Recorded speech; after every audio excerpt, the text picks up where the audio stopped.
Hey there, welcome back to Impact Daily Devotion. Today our devotion is entitled, What You See is What You Get. And we're today looking at the Gospel according to Matthew chapter 6. And we'll begin at verse number 22. Take it away.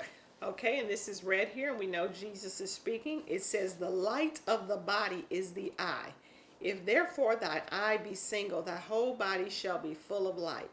But if thy eye be evil, thy whole body shall be full of darkness. If therefore the light that is in you be darkness, how great is that darkness?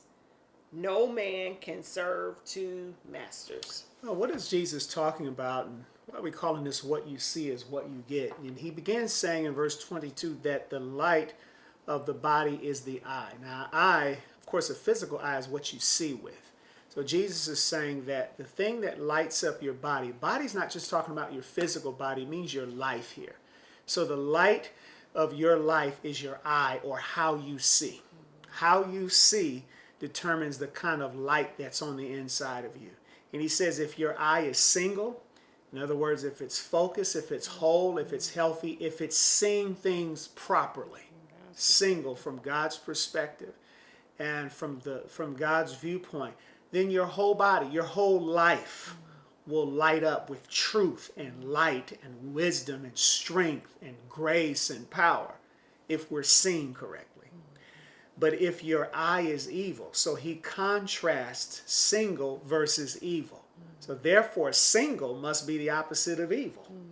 Evil, of course, is bad, twisted, perverted, not seeing right, double, all of those things. So if your eye is evil, double, not focused, not seeing clearly, you got multiple choices in how you believe, then your whole life gets influenced by darkness. So how we see, in other words, our inner man, how we're seeing is extremely important. And our life will either be full of light and understanding and wisdom and peace and strength, or the very opposite of all those things. And that's why I believe he connects it with no man can serve two masters. Because you're either going to, serve one and love the one and hate the other, or vice versa. And so what you see is what you get.